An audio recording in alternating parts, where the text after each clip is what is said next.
یہ فتنے کا ختم ہو جانا کیا ہے اور دین کا اللہ کے لیے ہو جانا کیا ہے۔ یاد رکھیں کہ جب نبوی سیاست ہوتی ہے اور نبوی سیاست ہوئی تو اس کے نتیجے میں ایک ریاست وجود میں آئی جسے ہم ریاست مدینہ کہتے ہیں۔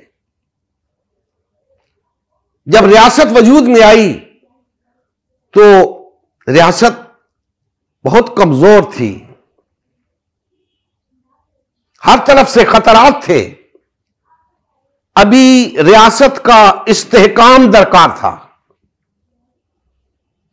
اس استحکام کے مرحلے میں بہت سارے لوگ تھے جو چاہتے تھے کہ اس ریاست کو ختم کر دیا جائے، اس دین کو مٹا کر رکھ دیا جائے تاکہ یہ پھل پھول نہ سکے، اس کی توسیع نہ ہو سکے، اس کی نشر و اشاعت نہ ہو سکے۔ وہ کون لوگ تھے؟ وہ دین کے خلاف سازشیں کرتے تھے، افواہیں پھیلاتے تھے، بدگمانیاں پھیلاتے تھے اور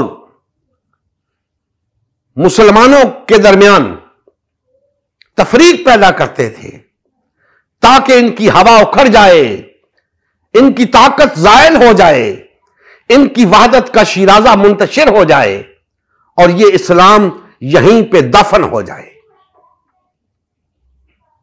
تو اللہ جل مجدہ نے حکم فرمایا کہ اس فتنے کو دبا دو۔ اگر یہ فتنہ موجود رہا، یہ لوگ موجود رہے جو دین کی جڑیں کاٹنے میں مصروف ہیں، دین کو نقصان پہنچانے میں مصروف ہیں، مسلمانوں کے اندر تفریق پیدا کر رہے ہیں، اسلام کے خلاف سازشیں کر رہے ہیں، اسلام انہیں گوارا نہیں ہے، اسلام کا نام تک سننا پسند نہیں کرتے، ان کے خلاف جنگ کرو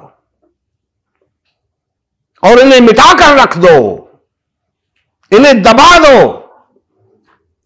تاکہ یہ فتنہ ختم ہو جائے، معاشرے کے اندر امن آ جائے، خوشحالی آ جائے، اسلام کی توسیع کے راستے کھلیں۔ ایسا نہ ہو کہ ہم اندرونی مسائل کا ہی شکار رہیں اور اسلام اس جزیرہ نمائے عرب سے باہر نہ نکل سکے۔ ضروری تھا کہ ان سازشوں کو ختم کیا جائے اور ان لوگوں کو ختم کیا جائے جو اسلام کے خلاف ہرزہ سرائی کرتے ہیں، اسلام کو پسند نہیں کرتے، اسلام کے توسیع میں رکاوٹ ہیں، انہیں مٹایا جائے۔ تو اس کے لیے فرمایا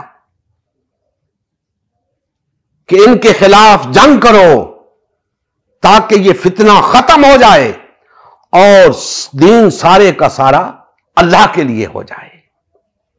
یہ دوستان محترم ایک پہلو ہے اس آیت مبارکہ کا،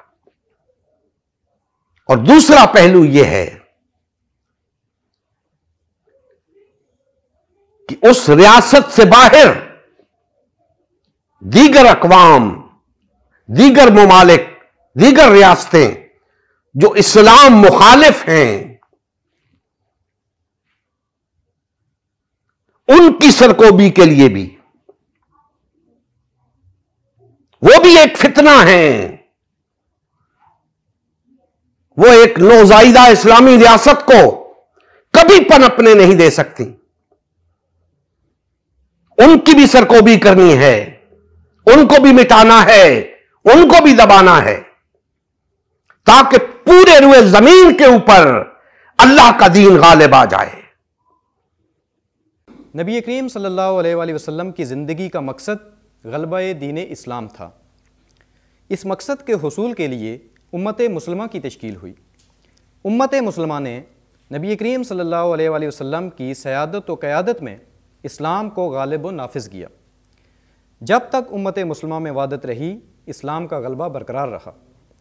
جیسے ہی امت مسلمہ میں تفرقہ رونما ہونا شروع ہوا، یعنی پارٹی بازی شروع ہوئی، اسلام کا غلبہ جاتا رہا۔ آج غلبہ دین اسلام کی بحالی کی واحد صورت امت مسلمہ کی تشکیل نو ہے۔ الحمدللہ ہم نے غلبہ دین اسلام کی بحالی کے لیے اللہ کے رسول کی جماعت امت مسلمہ کو بحال و فعال کرنے کا بیڑا اٹھایا ہے۔ یہ ہمارا ہی نہیں، ہر کلمہ گو کا اولین فریضہ ہے کہ ہر قسم کے باطل اور طاغوتی نظام کے خلاف اٹھ کھڑا ہو اور غلبہ دین اسلام کی بحالی کے لیے فرقہ واریت اور پارٹی بازی سے کنارہ کش ہو کر صرف اور صرف امت مسلمہ کو بحال و فعال کرنے میں اپنا تن من دھن لگائے۔ اس مشن کا حصہ بن کر اپنا فرض منصبی ادا کیجیے، حق مسلمانی ادا کیجیے۔ مزید تفصیل کے لیے ہمارا یوٹیوب چینل امت مسلمہ سبسکرائب کریں۔ ہمارا فیس بک پیج امت مسلمہ کی تشکیل نو لائک کریں۔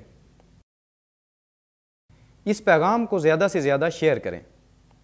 سوال و جواب یا فیڈ بیک کے لیے ہمارا واٹس ایپ گروپ یا میسنجر گروپ جوائن کریں یا اس نمبر پر رابطہ کریں۔ نمبر اور تمام لنکس ڈسکرپشن میں بھی موجود ہیں۔ جزاک اللہ خیر۔